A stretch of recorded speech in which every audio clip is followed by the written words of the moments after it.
kita mulai saja ya perkuliahan kita. Udah semuanya hadir. Yang Putri juga online kan? Siap Bu, izin Bu. Siap Bu, izin Bu. Siap Bu, izin Bu. Oke, baik, kita mulai saja perkuliahan kita pada pagi hari ini. Assalamualaikum warahmatullahi wabarakatuh. Waalaikumsalam warahmatullahi wabarakatuh. Waalaikumsalam warahmatullahi wabarakatuh. Selamat pagi, salam sejahtera buat kita semua. Om Swastiastu, Namo Buddhaya. Selamat pagi Bu. Salam kebajikan. Ya, walaupun ada beberapa yang sedang isolasi, ada yang sedang dirawat di KSA, mudah-mudahan cepat sembuh ya semuanya. Oke, saya share dulu materi saya untuk pagi ini. Oke, jadi materinya sebenarnya nggak sulit ya, yang untuk... Nah, itu udah kelihatan ya? Udah kelihatan sekarang ya? Siap Bu. Ya. Siap Bu, izin Bu. Oke, sekarang materi kita mengenai penyajian data dan distribusi frekuensi. Jadi sebenarnya materi ini hanya materi nge-refresh ya, hanya mengulang apa yang sudah pernah dipelajari ketika dulu SMA.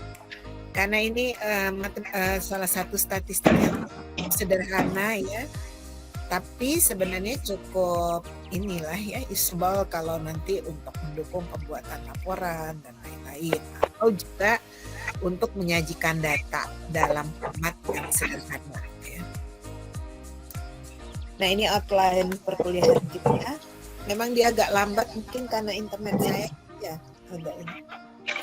Jadi outline-nya terdiri dari pendahuluan, langkah-langkah statistika deskriptif. Jadi sebenarnya statistika deskriptif apa aja? Nah, kemarin kan sudah ini ya. Statistik deskriptif itu lebih penyajian data gitu ya. Bagaimana data disajikan, bagaimana data diringkas misalnya.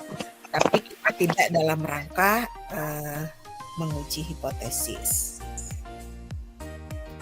Nah, kemudian distribusi frekuensi. Nah, distribusi frekuensi ini juga salah satu langkah kita meringkas informasi ya dari data mentah mungkin yang banyak, kemudian kita ringkas, kita kelompokkan. Nah, nanti kita akan juga kemudian seringkali ada pertanyaan ya, seberapa baik? Nah, karena ini nanti salah satu kelemahan ya distribusi frekuensi ini, kita tidak bisa melihat representasi data mentahnya ya. Nah, karena data sudah dikelompokkan, tapi kita lebih ringkas. Jadi untuk melihat mensummary gitu ya, data-data yang banyak yang kita kumpulkan dalam bentuk yang lebih ringkas. Jadi di summarize ini. Kemudian bagaimana langkah-langkah membuat distribusi frekuensi? Saya kira ini kita hanya mengulang aja ya. Kemudian distribusi frekuensi relatif ya, dan juga frekuensi kumulatif. Nah, sebagai pendahuluan, menyajikan data mentah ya untuk pengambilan keputusan. Nah, data mentah biasanya itu kan apalagi kalau jumlahnya banyak. Kemudian kalau kita ini kan seringkali tidak informatif ya. Maka kemudian kita lakukan dulu meringkas data, men-summary gitu ya. Nah, tujuannya adalah untuk pengambilan keputusan. Jadi lebih terlihat sehingga apa nih keputusan yang sebaiknya diambil dengan tren data seperti ini. Nah, data mentah diambil dari populasi atau sampel. Jadi bisa dikumpulkan dari seluruh elemen populasi yang prosesnya kita kenal dengan sensus. Kemudian ukurannya disebut dengan parameter, atau kita bisa juga menggunakan sampel ya, hanya beberapa contoh sebagai representatif dari populasi. Nah, kemudian nanti hasil ukurannya kita sebut dengan statistik, dan itu kemudian bisa dijadikan dasar untuk pengambilan untuk menyimpulkan misalnya populasi. Tapi itu kalau statistik inferensial, kalau statistik ini nggak bisa gitu ya. Kemudian diperoleh dengan cara Nah, dari mana data kita peroleh? Misalnya ya, dari wawancara, dari pengamatan kemudian kita catat gitu ya. Misalnya kita mau mengamati tingkat kehadiran petugas yang memberikan pelayanan di kecamatan misalnya ya. Dia datangnya tiap jam berapa sih gitu ya. Sesuai nggak dengan jam yang dijanjikan. Misalnya jam yang dijanjikan itu buka jam 8, tutup jam 4. Apakah sesuai atau tidak? Kita bisa saja membuat catatan-catatan gitu ya, kita pengamatan, atau kita juga bisa melakukan wawancara dengan orang-orang yang sedang mendapatkan pelayanan. Apakah mereka betul-betul mendapatkan sesuai dengan apa yang dijanjikan gitu ya.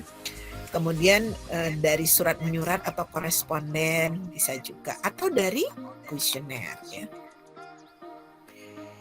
Nah, kemudian langkah-langkah statistika deskriptif itu antara lain pertanyaan yang harus dijawab misalnya. Jadi dari tadi beberapa teknik ya pengumpulan data. Nah, kita biasanya merancang dulu kan apa-apa pertanyaan yang harus dijawab. Atau kalau misalnya kita mau melakukan pengamatan, kita membuat daftar checklist. Apa-apa saja yang kita amati, kemudian kapan itu pengamatan dilakukan dan di mana, gitu ya. Dan siapa yang menjadi objeknya. Kemudian kita mengumpulkan data. Kemudian data yang sudah kita kumpulkan itu tentu harus ditata ya, disajikan. Dan kemudian kita buat kesimpulan berdasarkan tren yang dapat kita lihat. Jadi itu adalah langkah-langkah dari statistika deskriptif. Nah, sekarang kita masuk ke salah satu metode ya, metode penyajian data yang paling banyak digunakan dan cukup sederhana gitu ya, simple, yaitu yang disebut dengan distribusi frekuensi. Nah, distribusi frekuensi ini adalah pengelompokan data ke dalam beberapa kategori yang menunjukkan banyaknya data dalam setiap kategori, dan setiap data tidak dapat dimasukkan ke dalam 2 atau lebih kategori. Jadi harus hanya satu aja. Maka itu kita nanti membuat batas kelas, gitu ya. Itu nggak boleh membuat data jadi bingung, biar masuk ke kelompok yang mana. Jadi harus spesifik. Nah, pengelompokan data ke dalam beberapa kategori yang menunjukkan banyaknya data ke dalam setiap kategori. Sebentar ya, saya mau memunculkan ini dulu.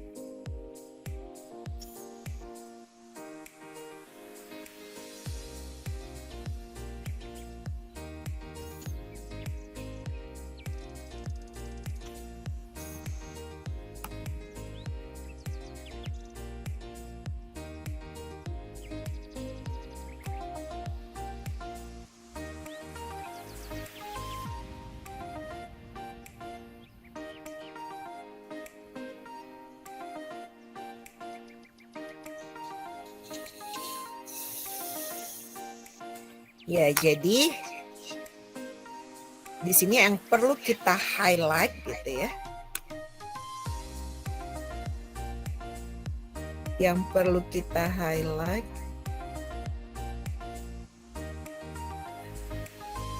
nah ini bahwa setiap kategori gitu ya, setiap kategori dan data itu tidak dapat dimasukkan ke dalam 2 atau lebih kategori. Jadi seperti itu ya.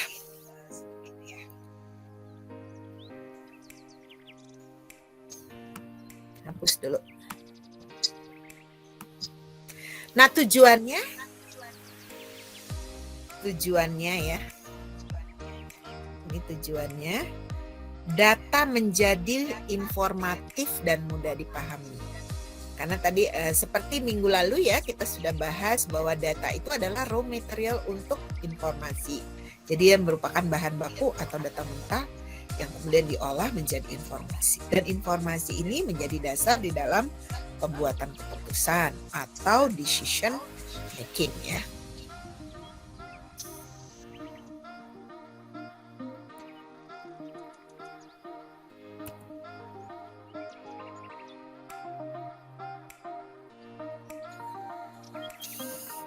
Nah, kemudian langkah-langkah dari distribusi frekuensi. Pertama, mengurutkan data. Jadi data mentah yang sudah diperoleh tadi dari pengumpulan data kita urutkan lebih dulu, di sorting ya. Sorting itu bisa dari A sampai ke Z, dari kecil ke besar, bisa dari besar ke kecil ya. Jadi bisa ditoggle gitu ya. Kemudian tapi di sini tentu saja kita mengurutkan data dari terkecil sampai yang terbesar gitu ya. Kemudian membuat kategori atau kelas data. Nah, kemudian melakukan penturusan atau tabulasi, memasukkan nilai ke dalam interval kelas. Jadi diturus ya. Apa istilah lain dari turus? Pernah dengar kata turus? Misalnya kan kalau kita masukkan gini ya, salah. Salah ini.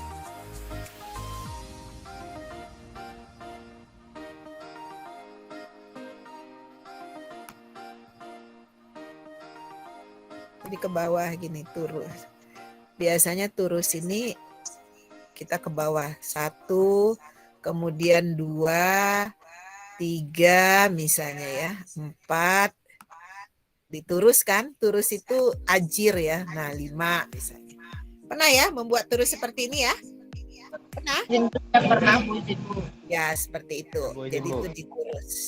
Diturus seperti itu ya. Kalau penturusan itu seperti itu. Kemudian berikutnya, jadi pertama tadi diurutkan datanya, kemudian kita membuat jumlah kelasnya gitu ya, banyaknya kelas. Nah ini tadi langkah pertama ya, kita mengurut, baru kemudian tadi setelah ketemu batas-batas kelasnya, baru kita turus ya, masukkan, kemudian kita turus. Jadi ada berapa nih frekuensi setiap kelas. Nah, pertama mengurutkan data dari yang terkecil ke yang terbesar atau sebaliknya. Tujuannya tentu untuk memudahkan dalam melakukan perhitungan pada langkah ketiga. Ya. Langkah ketiga tadi untuk kita menturuskan tadi ya. Nah, ini misalnya kita punya data seperti ini ya. Ini data sudah diurutkan dari terkecil ke terbesar. Jadi ini merupakan jumlah masyarakat yang dilayani di setiap kecamatan pada kurun waktu tertentu lah ya. Nah ini kecamatan-kecamatan yang ada di Kabupaten Sumedang ya. Jadi ada Kecamatan Wado, ada Ujung Jaya. Nah ini kelihatan bahwa jumlah masyarakat yang dilayani itu paling banyak di kecamatan mana?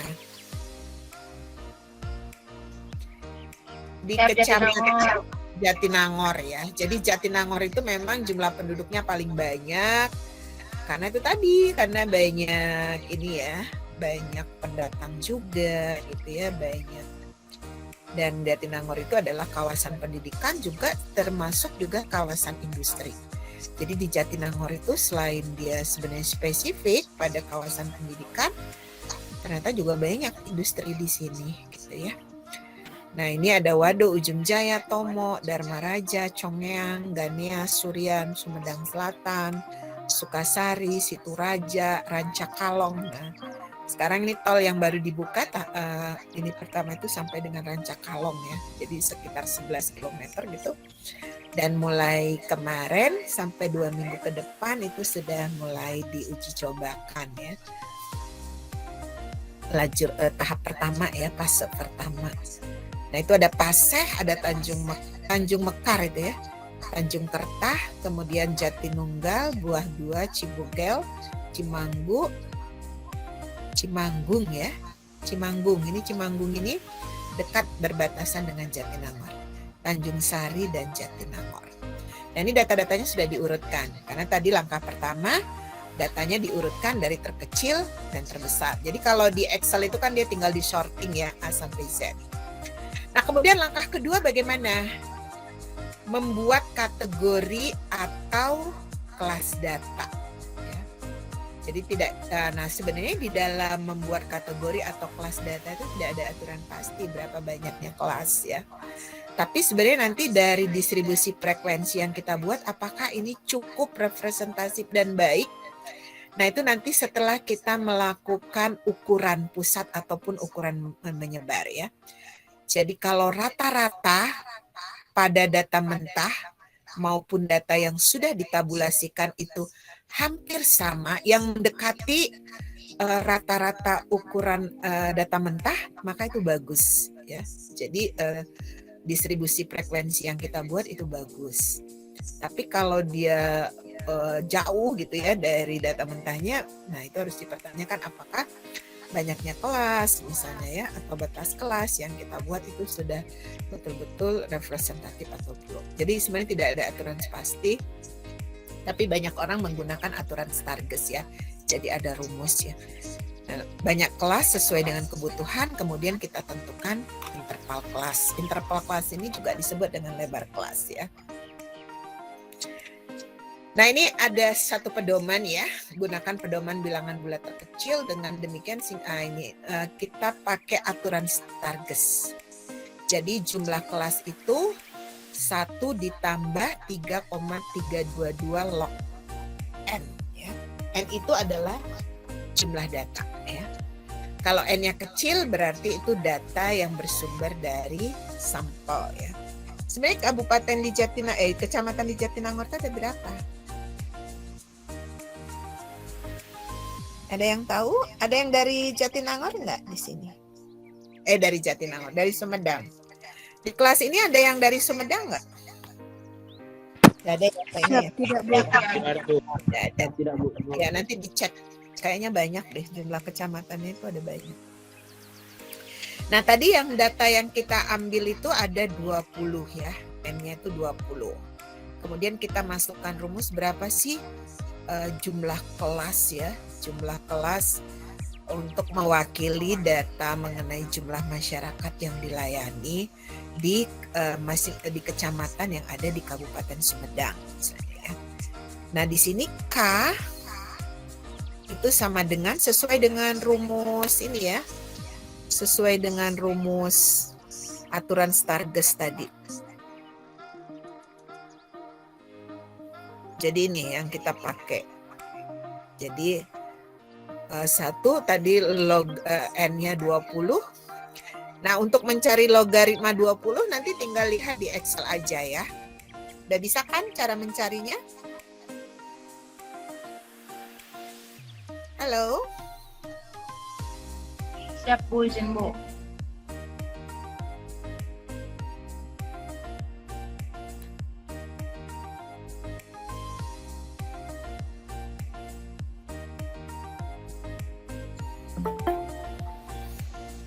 Ada yang baru masuk? Oh iya. Nah, misalnya kita cari tadi logaritma berapa?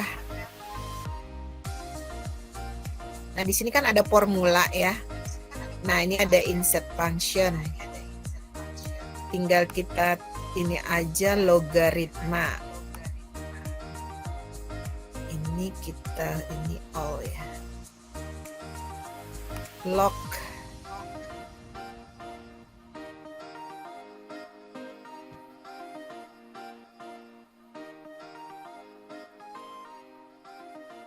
nah ini ya logaritma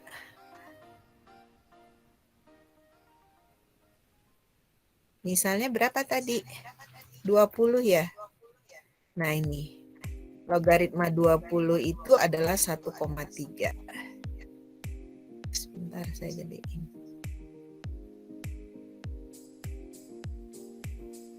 Jadi logaritma 20 itu 1,3 ya.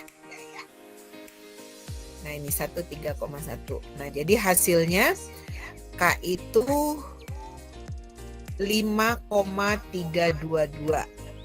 Tapi ini kemudian kan jumlah kelasnya kita bulatkan ya. Jadi kita bulatkan ke bawah, jadi 5. Jadi artinya untuk data yang tadi ketika kita mau membuat distribusi frekuensi, maka jumlah kelasnya atau K tadi adalah 5 ya, minimal 5. Kemudian langkah berikutnya adalah menentukan interval kelas, lebar kelas ya. Karena tadi untuk K-nya jumlah kelasnya kita udah dapat 5 ya. Dengan menggunakan aturan Stargess. Kemudian yang berikutnya tentukan interval kelas. Interval kelas adalah batas bawah dan batas atas dari suatu kategori. Jadi nilai terbesar dikurangi nilai terkecil dibagi jumlah kelas yang kita tadi sudah dapat ya. Jumlah kelasnya tadi ada berapa? Ada 5 ya? Ini kan jumlah kelasnya 5. Ya. Kemudian nilai terbesar tadi di Jatinangor berapa?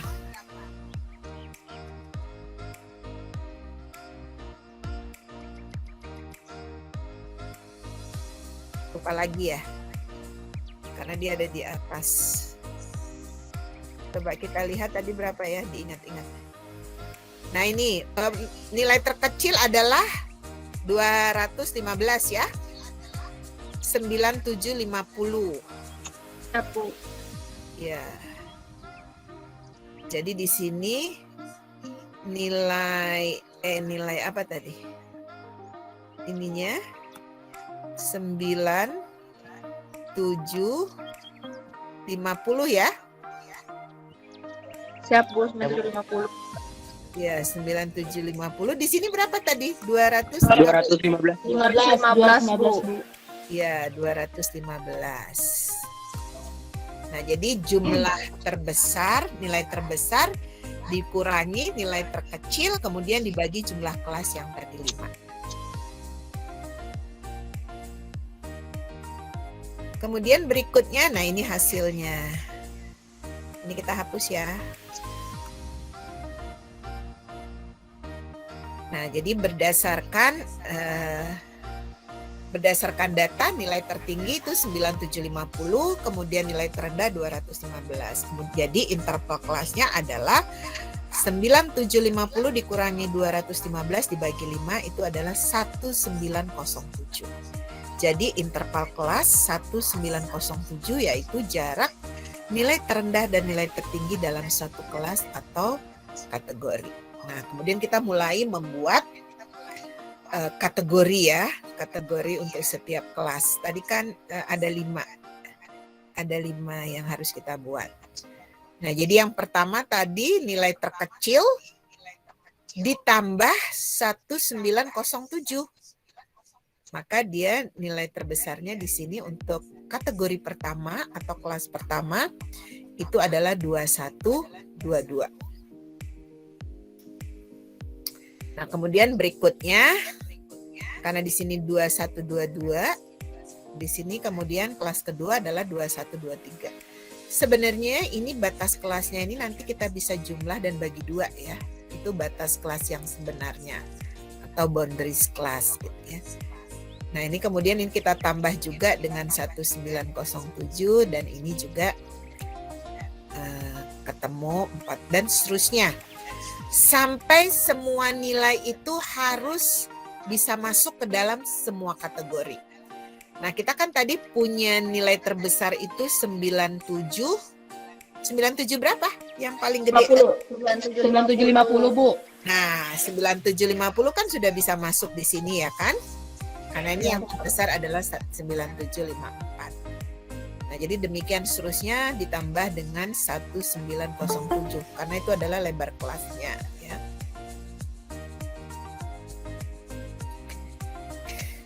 Sampai di sini bisa dipahami ya? Siap, Bu. Ya, Bu. Ya, karena langkah-langkahnya mudah sebenarnya. Nah, baru kemudian langkah yang berikutnya kita lakukan penturusan. Jadi memasukkan setiap data ke dalam setiap kategori atau kelas dengan menggunakan alat bantu turus ya. Turus itu sama dengan ajir. Jadi kalau misalnya petani nanam tanaman yang merambat itu biasanya suka ada turus ya. Suka ada cagak gitu, apa namanya, kayu atau bambu. Nah, itu sebenarnya nama turus itu asalnya ya. Nah, ini kita lakukan penturusan atau juga istilah lainnya adalah toli ya. Bisa dilakukan toli atau penturusan. Nah, kemudian kita masukkan satu persatu tadi data apa namanya? Yang pertama tadi Kecamatan Wado 215 masuk ke sini frekuensinya. Kemudian berikutnya tadi berapa datanya?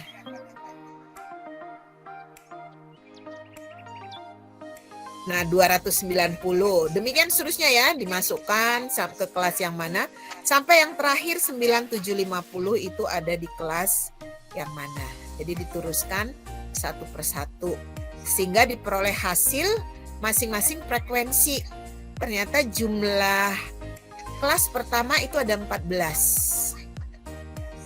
Kemudian kelas yang kedua itu ada 3.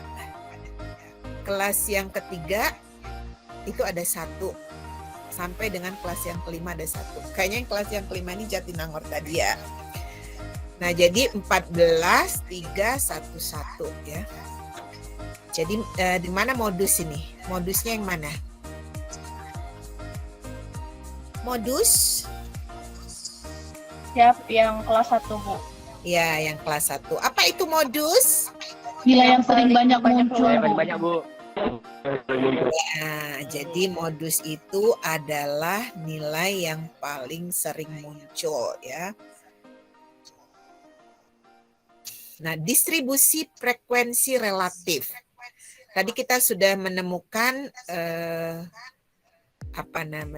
frekuensi jumlah masyarakat yang dilayani per kelas. Jadi kelas sekian sampai kelas sekian itu ada 14 misalnya ya. Kemudian kelas sekian sampai kelas yang kedua ada 3, kelas yang ketiga ada 1, kelas keempat 1 dan kelas kelima. Nah, frekuensi setiap kelas itu dibandingkan dengan frekuensi total, itulah yang disebut dengan frekuensi relatif.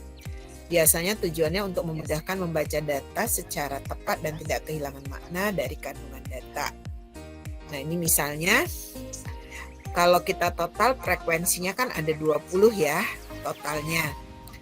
Nah, yang pertama, kelas pertama berarti jumlah frekuensi di kelas tersebut dibagi dengan total frekuensi dikali 100%, hasilnya 70%. Jadi sebenarnya 70% kecamatan itu melayani masyarakat sebanyak 215 sampai 2122 ya. Tapi kemudian yang di antara 2123 sampai 4000 itu hanya ada 3 kecamatan. Dan yang melayani masyarakat untuk kurun waktu tertentu lebih dari 7000 tuh juga lebih dari 7800 atau di 9.000 tadi ya, itu hanya 1 dan itu adalah kecamatan Jatinangor dan itu hanya 5% saja ya, 5% dari total kecamatan tadi yang sudah diukur tadi ya. Jadi 70, nah ini totalnya harus 100% ya. Jadi 70 tambah 15, 85 tambah 15 itu 100%. Nah, kemudian terkait dengan penyajian data. Batas kelas, tadi kan ada batas kelas ya, nilai terendah dan tertinggi di dalam kelas. Nah, batas kelas dalam satu interval kelas itu terdiri dari 2 macam. Ada batas kelas bawah atau lower class limit, nilai terendah dalam satu interval kelas. Kemudian ada batas kelas atas atau upper class limit, jadi nilai tertinggi. Itu tulisannya keliru-keliru ya, nilai tertinggi dalam satu interval kelas. Nah, ini contohnya tadi, yang tadi 215, 2123, 4031, 5939, 7847 itu adalah batas kelas bawah, lower class limit. Tapi kemudian di bagian ini, yang ini, nah ini 2122, 4030 dan seterusnya, ini adalah batas kelas atas ya. Jadi upper class limit. Jadi ada lower, ada upper ya. Nah, kemudian selain lower dan upper class tadi, ada juga nilai tengah. Nah, ini nanti diperlukan nilai tengah ini ketika kita mencari rata-rata, ketika kita mencari ya ukuran pusat itu rata-rata, biasanya rata-rata, modus, median gitu ya. Atau kita mau mencari ukuran menyebar gitu ya, varians, biasanya range, varian, standar deviasi gitu ya. Nah, itu nilai tengah itu menjadi penting. Nah, nilai tengah. Jadi di antara batas bawah dan batas atas persis di tengah gitu ya. Jadi tanda atau perinci dari suatu interval kelas dan merupakan satu angka yang dapat dianggap mewakili satu interval kelas. Nah, nilai tengah kelas itu berada di tengah-tengah pada setiap interval kelas.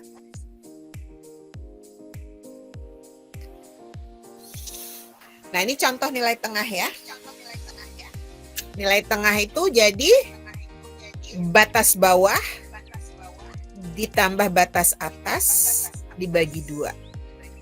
Nah, ini nilai tengah. Masing-masing kelas, kemudian kita cari nilai tengahnya ya. Jadi batas bawah ditambah dengan batas atas atau lower class dengan upper class itu dibagi 2 ya. Jadi kita dapat nilai tengah masing-masing.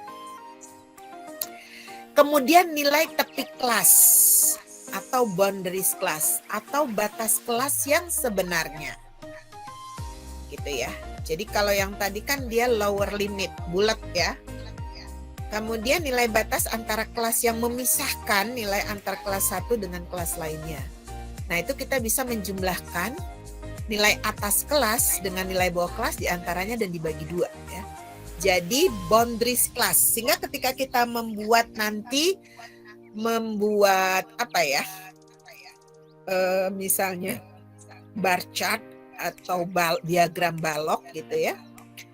Nah, itu jadi dia tidak terpisah antara kelas 1 dengan kelas lain, itu mepet gitu ya. Walaupun ketinggiannya bisa berbeda-beda sesuai dengan frekuensinya gitu ya. Nah, nilai tepi kelas itu dari sini. Jadi yang pertama ini ini sebenarnya dia sebenarnya adalah 214,5 gitu ya. Kemudian ini yang kedua ini 2122 ditambah 2123 dibagi 2. Jadi hasilnya 2122,5. Jadi nilai tepi kelas itu biasanya di antara batas atas dengan batas bawah dijumlah kemudian dibagi 2. Itu sebenarnya batas kelas yang sebenarnya atau boundaries kelas ya. Nah, jadi kita bisa dapat seperti ini. Kemudian frekuensi kumulatif. Nah, kalau frekuensi kumulatif itu kita kumulatif ya, kita jumlahkan terus gitu ya dari setiap ininya. Nah, menunjukkan seberapa besar jumlah frekuensi pada tingkat kelas tertentu.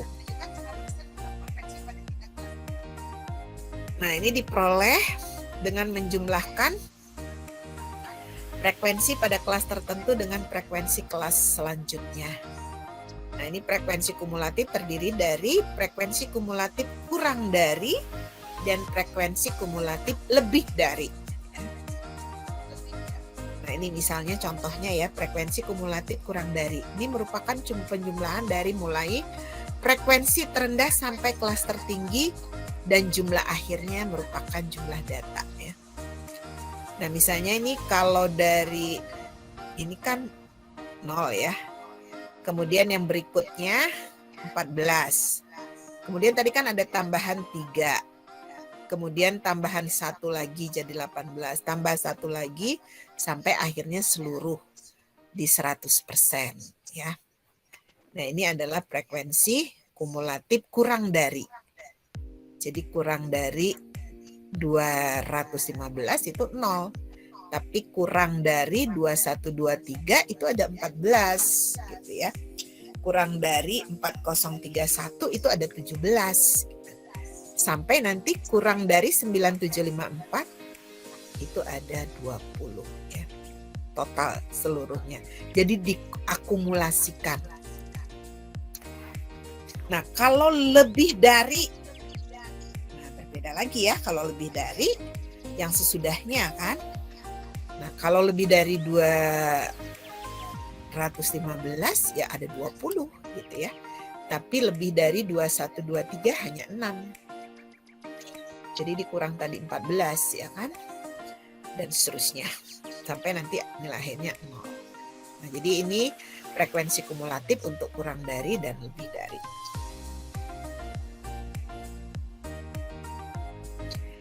Nah, kemudian grafik. Grafik ini dapat digunakan sebagai laporan. Mengapa menggunakan grafik? Nah, biasanya manusia pada umumnya tertarik dengan gambar ya, dan sesuatu yang ditampilkan dalam bentuk visual akan lebih mudah diingat daripada dalam bentuk angka. Grafik dapat digunakan sebagai kesimpulan tanpa kehilangan makna. Misalnya grafik histogram. Nah, dari frekuensi-frekuensi yang sudah kita dapat tadi, kemudian kita bisa buat sumbu horizontal dan juga sumbu vertikal, kemudian kita buat ya sesuai dengan frekuensinya, baloknya. Nah, ini misalnya histogram.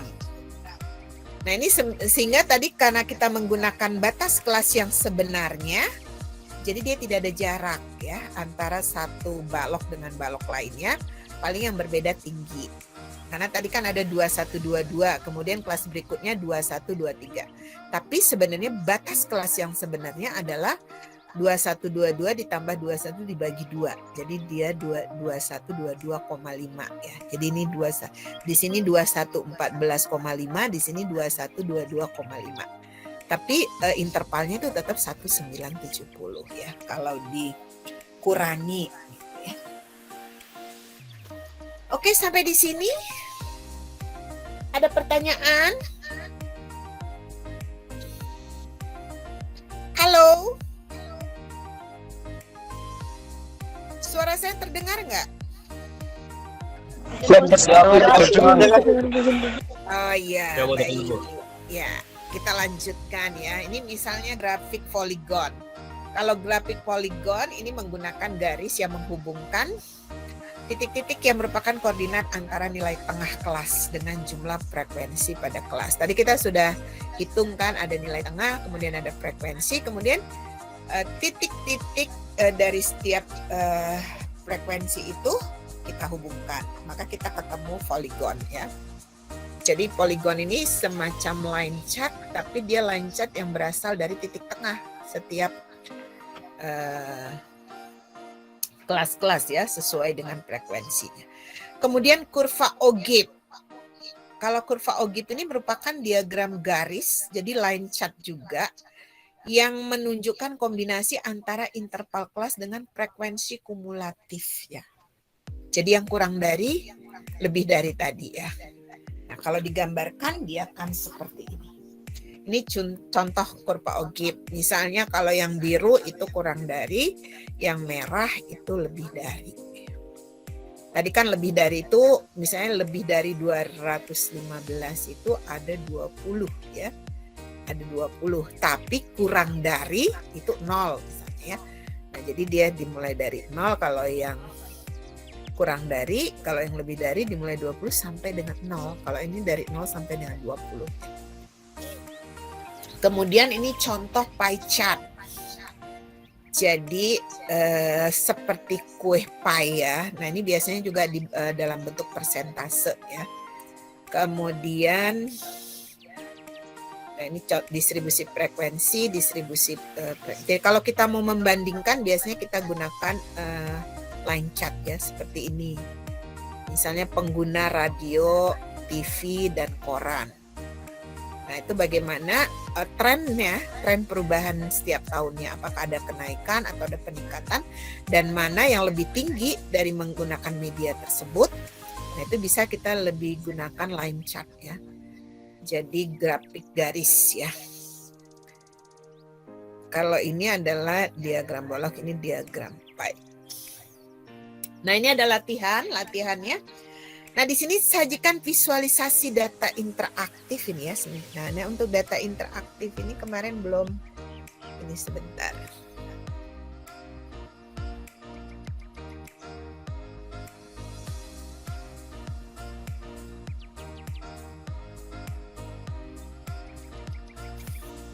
Nah, kemarin ada yang belum sempat kita ini ya.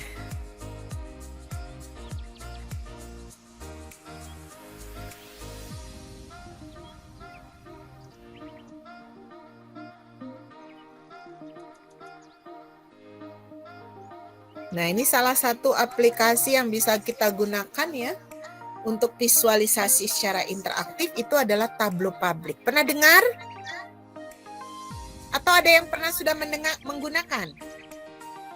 Tableau. Tableau ini macam-macam. Salah satunya mungkin yang aplikasi yang tidak berbayar ya, free of charge, itu adalah tableau publik. Tapi sebenarnya tableau desktop itu juga untuk kebutuhan akademik itu kita bisa propose juga ya, kita bisa minta lisensinya, biasanya dikasih 1 tahun. Kemarin saya juga sudah ajukan tapi belum saya iniin kebutuhan karena dia minta bukti ya bahwa kita misalnya memang benar-benar orang akademik dan perguruan tinggi dan lain-lain. Halo, ini masih kedengaran nggak ya saya ini ngomong? Izin Halo? Bu, siap Bu. Masih Bu, izin Bu. Nah, tableau publik ini misalnya data yang kita bisa sajikan dalam bentuk visualisasi interaktif. Ini contohnya yang punya saya ya. Ini apa sih?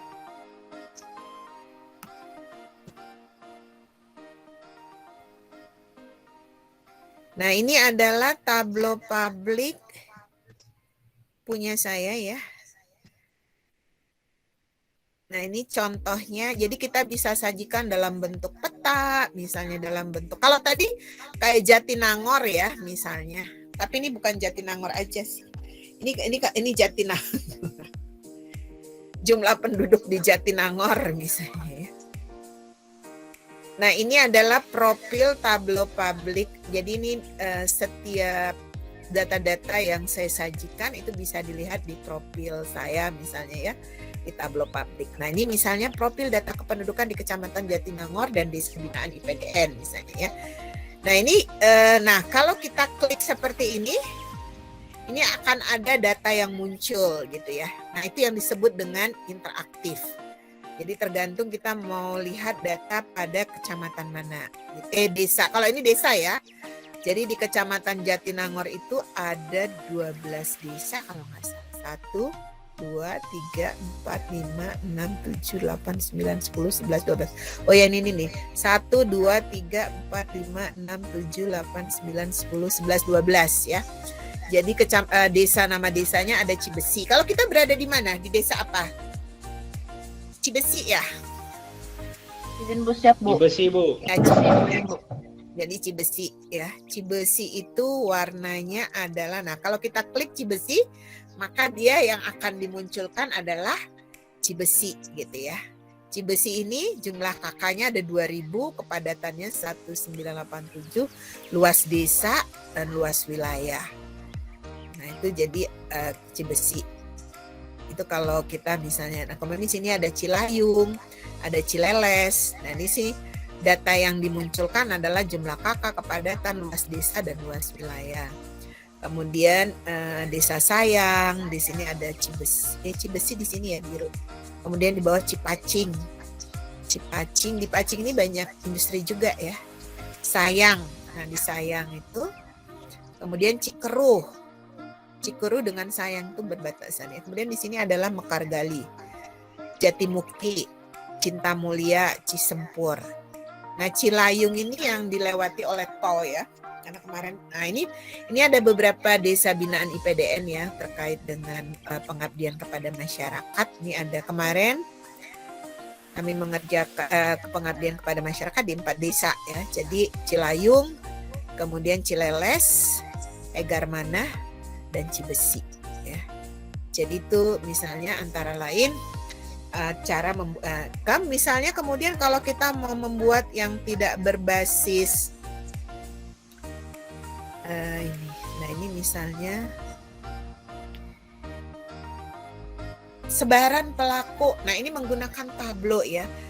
Nah, nanti saya share juga kalau nanti mau meinikan. Nah, ini adalah data-data sebaran. Ini adalah dashboard namanya ya.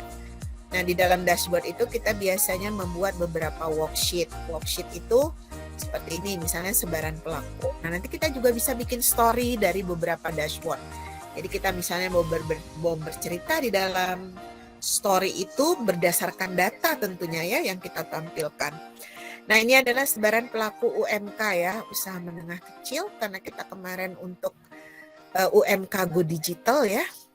Jadi bagaimana mereka memasarkan usaha itu menggunakan digital, karena kemarin ketika pandemi itu kan mereka banyak yang, apalagi mahasiswa banyak yang pulang ke kampungnya gitu ya.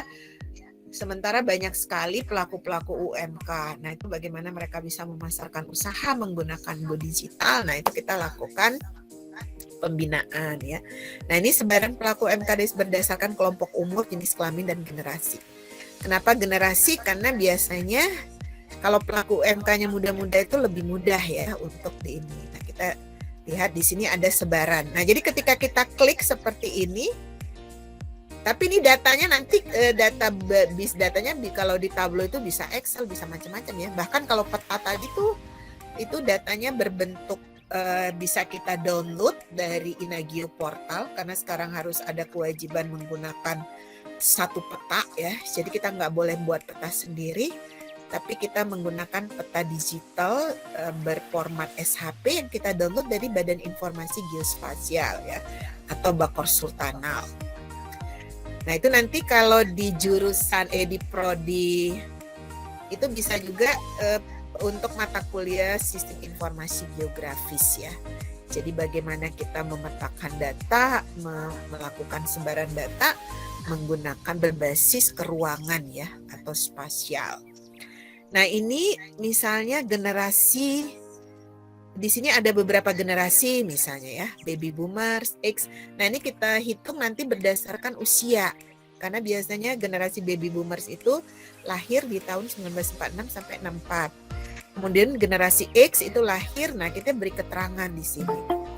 Nah, kalau kita mau tambah gambar misalnya ya, baby boomers itu orang tua misalnya ya, orang yang kelihatan sudah lebih tua gitu. Kemudian kalau generasi Z, bahkan sekarang kan sudah ada generasi alpha ya, yang lahir setelah tahun 2010 misalnya.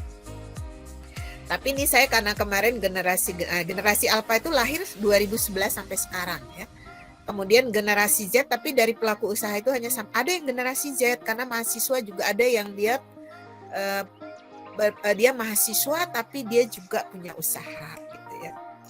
Nah, ini generasi Z yang lahir tahun 96 sampai 2000. Kalau Anda generasi Z ya? Atau generasi Alpha? Halo? Siap, generasi Z, Bu. Ya, generasi Z ya. Nah, ini kalau kita klik gini, nah ini kita bisa bedakan kan laki-laki dan perempuan. Kemudian ini kalau kita klik, ini generasi baby boomer laki-laki jumlahnya 4 orang. Kemudian di sini perempuan baby boomers itu ada 6. Kemudian generasi X ini ada 24, perempuannya ada 51. Jadi terlihat di sini sebenarnya ibu-ibunya banyak ya. Jadi ibu-ibunya itu lebih banyak yang menjadi pelaku UMK ya, usaha mikro kecil. Dan biasanya di Jatinangor ini banyak juga yang usaha kuliner ya, jadi banyak ibu-ibu. Nah, ini perempuannya di generasi Y terutama ya, ini ada sampai 64 ya dari. Kemudian yang generasi Z ini ada 2 orang laki-laki dan ada 9 orang perempuan. Jadi masih muda-muda dan kita anggap ini lebih potensi ya untuk Go Digital. Nah, ini kalau kita mau bentuk pie chart, tapi yang dalam bentuk donat ya, donat chart. Nah, kalau ini bar chart yang dia bersisian ya, side by side. Jadi kita sisihkan antara laki-laki dan perempuan. Nah, ini nanti bisa digunakan pakai Tableau Public ya. Nanti panduannya saya share juga ya. Dan kita nggak perlu menyimpan di laptop kita, karena kalau Tableau Public ini akan disimpan di servernya Tableau ya. Nah, seperti itu. Jadi dia ini adalah interaktif ya, jadi lebih interaktif. Jadi kalau kita klik, kita akan tahu jumlah-jumlahnya dan akan ya, jadi akan ini datanya akan muncul gitu ya, datanya akan muncul. Nah, itu namanya ini Tableau ya. Nah, ini misalnya link Tableau Public contoh yang dibuat oleh kakak saudara. Ini salah satu contoh aja ya, profil kependudukan Papua Barat tahun 2020. Namanya Gian Rismanto. Ada yang kenal? dari Papua. Nah, ini dia buat ya. Jadi ini profil kependudukan Provinsi Papua Barat tahun 2020. Jadi dia kasih logo. Ini kemudian juga ada penjelasan Papua Barat adalah sebuah provinsi Indonesia yang terletak di ujung barat. Nah, ini dia membuat piramida ya, piramida penduduk. Kemudian ini jumlah wajib KTP per kabupaten kota provinsi Papua Barat tahun 2020. Nah, ini dibedakan berdasarkan warna. Kemudian kita juga bisa lihat kalau kita klik di sini salah satu peta, ini petanya nih kabupaten kota ya, kabupaten kota yang ada di provinsi Papua Barat. Nah, ini jumlah wajib KTP-nya ada berapa, itu akan muncul ya. Kemudian yang di bawah ini donut chart, ini persentase jumlah penduduk berdasarkan agama. Kemudian di sini jumlah penduduk per kabupaten kota provinsi Papua Barat. Ini berdasarkan apa nih? Oh, ini jumlah penduduknya ya, jumlah penduduknya. Nah, jadi ini adalah data interaktif. Jadi nanti kalau mau membuat tugas menggunakan itu opsional, tapi boleh dicoba gitu ya. Nah, ini mendownloadnya nggak susah, nanti tutorialnya juga akan disertakan. Bisa dipahami ya? Siap, bisa Bu. Siap. Ya, ini dia misalnya ada tutorial untuk membuat, misalnya tadi ada piramida ya. Piramida itu disebut juga dengan butterfly chart ya. Butterfly chart.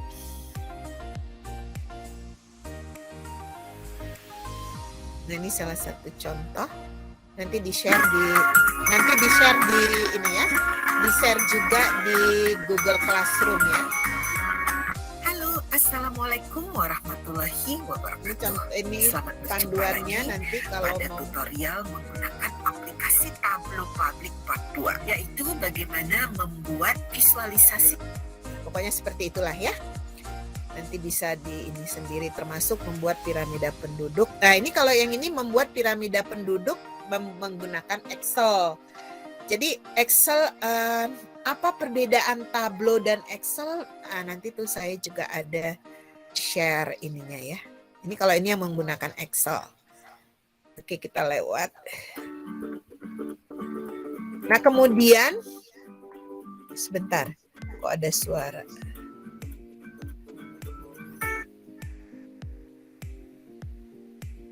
Nah, ini visualisasi data interaktif menggunakan Gapminder. Kalau tadi Tableau, ini Gapminder.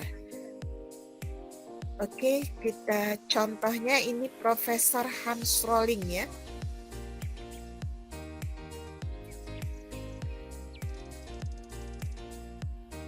Sebentar. Kita kasih subtitle bahasa Indonesia. Karena ini bentar.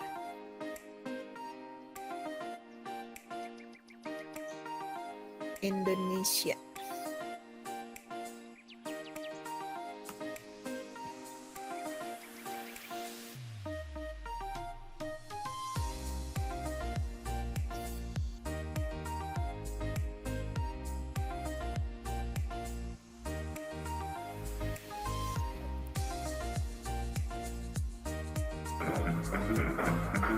Visualization is right at the heart of my own work too.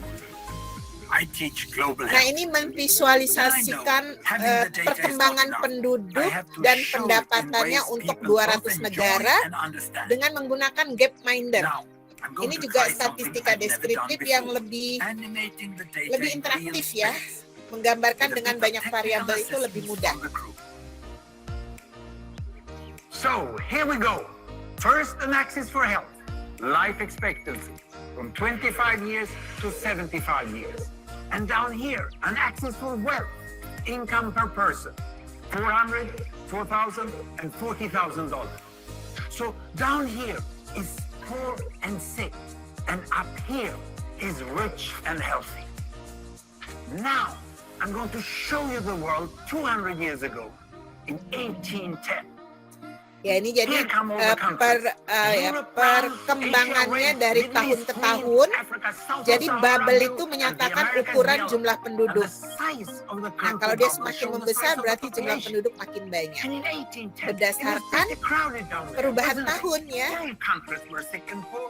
Life expectancy were below 40 in all countries. And only UK and the Netherlands were slightly better off, but not much. And now, why start the world?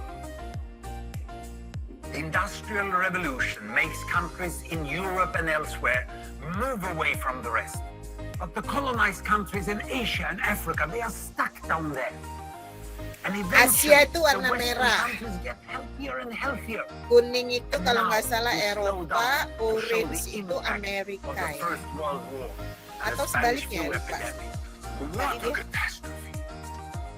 And now I speed up through the 1920s and the 1930s. And in spite of the Great Depression, Western countries forge on towards greater wealth and health. Japan and some others try to follow, but most countries stay down here. Now, after the tragedies of the Second World War, we stop a bit to look at the world in 1948. 1948 was a great year. The war was over, Sweden topped the medal table at the Winter Olympics, and I was born. But the differences between the countries of the world was wider than ever. United States was in the front, Japan was catching up. Brazil was way behind, Iran was getting a little richer from oil, but still had short lives. And the Asian giants, China, India, Pakistan, Bangladesh, and Indonesia, they were still poor and sick down here. Ya, But look what Indonesia is still about to poor happen. and sick Here we katanya go ya. again. Kesehatannya rendah, kemudian Former colonies gained independence, and then finally they started to get healthier and healthier and healthier. And in the 1970s, then countries in Asia and Latin America started to catch up with the Western countries. They became the emerging economies. Some in Africa follows. Some Africans were stuck in civil war and others hit by HIV. And now we can see the world today in the most up-to-date statistics. Most people today live in the middle, but there are huge differences at the same time between the best of countries and the worst of countries. And there are also huge inequalities within countries. These bubbles show country averages, but I can split them. Take China, I can split it into provinces. There goes Shanghai. It has the same wealth and health as Italy today. And there is the poor inland province Guizhou. It is like Pakistan. And if I split it further, the rural parts are like Ghana in Africa. And yet, despite the enormous disparities today, we have seen 200 years of remarkable progress. That huge historical gap between the West and the rest is now closing. We have become an entirely new converging world. And I see a clear trend into the future. With aid, trade, green technology and peace, it's fully possible that everyone can make it to the healthy, wealthy corner. Well, what you just seen in the last few minutes is a story of 200 countries shown over 200 years and beyond. It involved plotting of 120,000 numbers. Pretty neat, huh? ya jadi itu bagaimana menggambarkan ya. Jadi statistik itu tidak selalu harus yang bikin kening kita berkerut gitu ya. Jadi dari Profesor Hans Rosling ini bagaimana menggambarkan perkembangan 200 negara selama 200 tahun hanya dengan 4 menit aja. Nah ini salah satu aplikasi yang digunakan adalah Gapminder. Jadi bagaimana perkembangan suatu negara, jumlah penduduknya yang makin meningkat, kemudian pendapatan per kapitanya juga bagaimana perkembangannya ya, ada yang lambat, ada yang cepat gitu ya. Kemudian kita lihat ukuran bubble itu menyatakan jumlah penduduk yang makin meningkat, kemudian warna itu mewakili benuanya ya, ada benua Afrika, benua Asia, benua Eropa dan benua Amerika. Nah, kita akan bisa lihat bahwa beberapa negara dari benua Asia misalnya ada yang dia pendapatannya cukup tinggi, misalnya Singapura gitu ya, Jepang tadi yang digambarkan seperti itu. Kemudian kalau Indonesia tadi Giant Asia itu ada China, India, Bangladesh katanya ya, Indonesia, itu adalah negara-negara giant, itu artinya jumlah penduduknya sangat besar ya. Makanya ukuran bubble-nya juga paling besar gitu.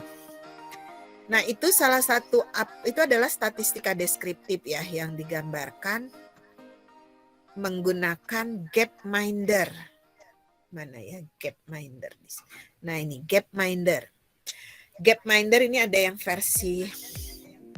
Nah, itu datanya menggunakan data-data World Bank ya. Nah, ini kita bisa pilih. Tadi kan bubble ya. Ada bubble, ada juga kalau mau menggunakan maps. Jadi di masing-masing ya. Nah, ini line. Nah, ini misalnya kita pilih yang bubble ya. Seperti contoh yang digambarkan oleh. Nah, kecepatannya pun itu bisa di perkembangannya ya. Nah, ini sampai 2021 ya. Sebenarnya datanya ada sampai 2021. Nah, ini sebenarnya ada life expectancy. Tadi kan life expectancy itu adalah usia harapan hidup. Kemudian yang di bawah, yang X itu adalah income per person. Nah, ini income ini kita bisa atur sebenarnya, ini karena database-nya banyak ya. Income per person. Nah, ini sebenarnya kita bisa, ini macam-macam, ada macam-macam ya. Tapi dipilih income ya, sesuai dengan itu. Tadi ada baby per woman kalau dikaitkan dengan kelahiran. Nah, ini life sih, ini sebenarnya pilihannya banyak. Tapi saya pilihnya life expectancy aja sesuai dengan ini. Nah, ini kemudian negara-negara ini tadi nih, Thailand, ini udah tahun 2021 kan, itu jadi udah gede ya, Turki. Nah, ini yang hijau ini mewakili negara Amerika. Kemudian yang kuning ini Eropa. Kemudian yang merah ini Asia ya. Nah, ini ada di bawah ini ada speed ya, ukuran. Nah, kita bisa atur-atur. Nah, size itu di population itu size-nya. Nah, ini negara. Kalau kita tidak checklist berarti semua negara akan kita perbandingkan bagaimana. Nah, ini misalnya saya ini ya. Saya mulai. Nah, ini tahun 1803. Ini nih jumlah penduduknya ini masih pada di sini ya nih. Tapi Cina memang udah besar sih dari dulu ya jumlah penduduknya. Ini nih kita lihat negara-negara itu income per person-nya itu masih hampir sama ya, masih. Kemudian usia harapan hidupnya juga hanya berapa nih di tahun ini? Ya karena mungkin waktu itu masih perang ya. Masih terjadi perang atau jumlah penduduk juga belum terlalu banyak dan kemudian belum ada bahan pangan itu masih berpindah-pindah gitu. Nah, ini kita lihat usia harapan hidupnya itu masih pendek ya. Nah, ini yang paling tinggi ini negara mana ini? Norway ya. Nah, ini Norway 49,7. Pendapatannya juga masih di bawah 20.000. Yes. Ya, jadi karena waktu itu kan masih nomaden lah ya, masih belum ini. Ini di tahun 867.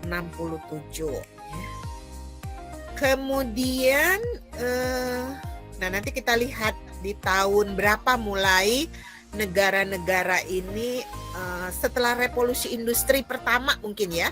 Tadi kan industri revolution yang pertama.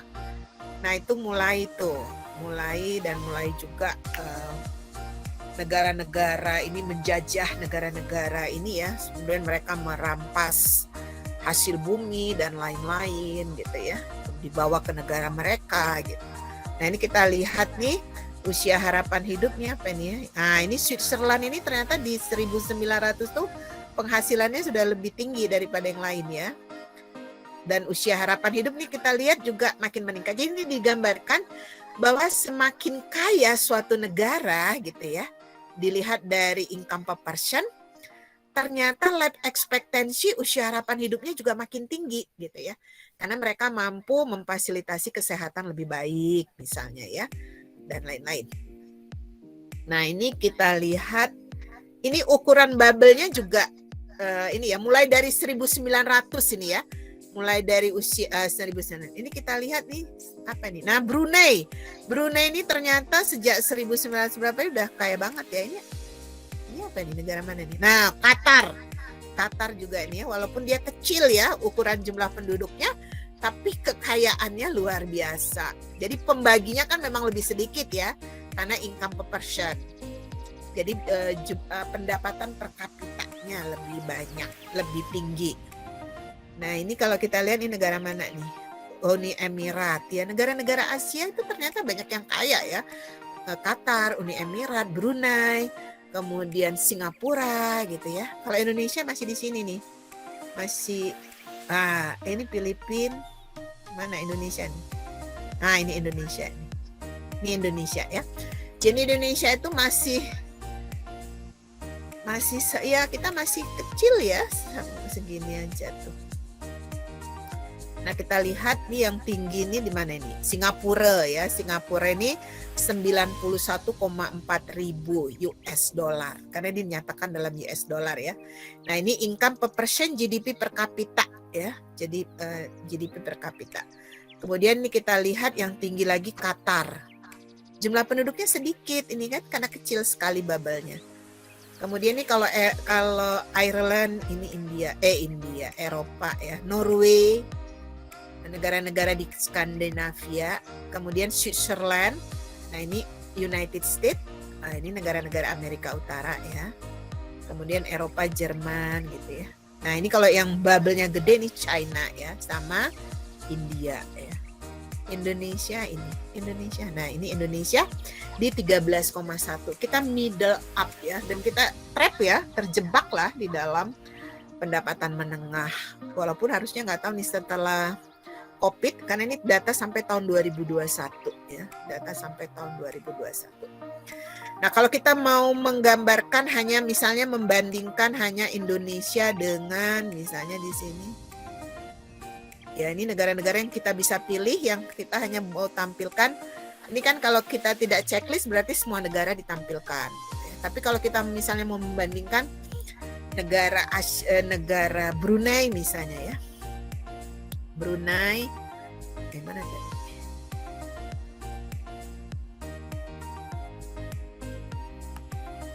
Nah ini 3 negara aja misalnya. Nah ini juga ini kita bikin cepat aja ya, misalnya. Nah ini hanya beberapa negara aja ya. Brunei, Brazil, Botswana misalnya. Ini negara yang tahunnya kita percepat aja datanya.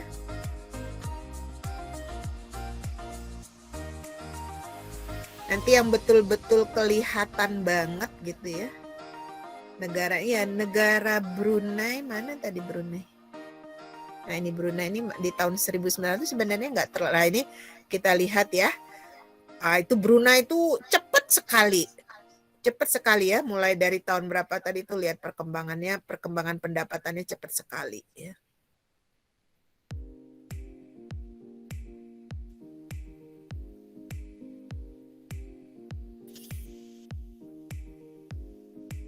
Nah, tapi di sini ya ini Brunei ya. Seperti itu. Nah, ini kita juga bisa buat ya. Kalau kita punya data, kita bisa buat dengan Gapminder ini. Jadi dia ada pilihan juga untuk kita membuat menggunakan data kita sendiri ya. Jadi kita bisa menggunakan data kita sendiri untuk membuat yang seperti tadi. Tapi tentu saja kalau ini tadi kita menggunakan database-nya World Bank ya.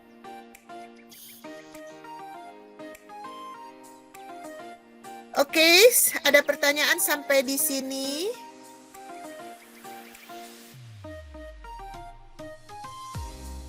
Belum ada, Bu. Oke, nanti silakan dikerjakan ya.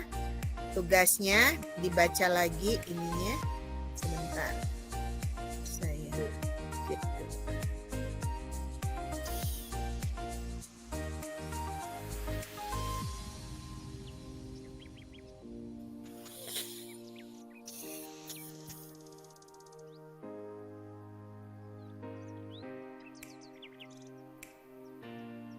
ngehang nih, HP saya laptop saya rada ngehang.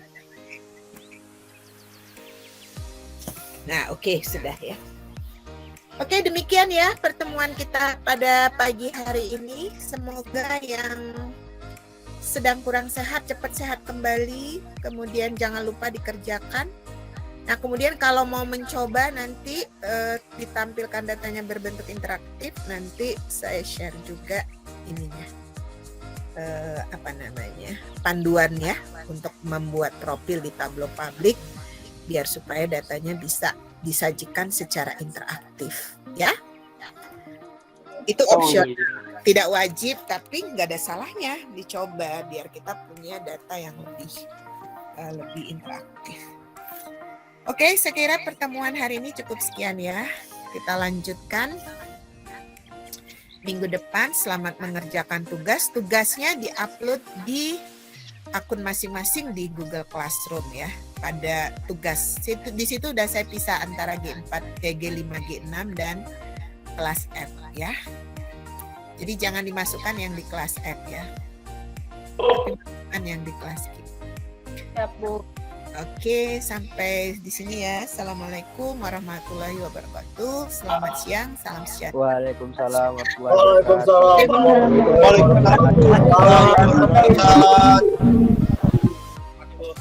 Terima kasih Bu.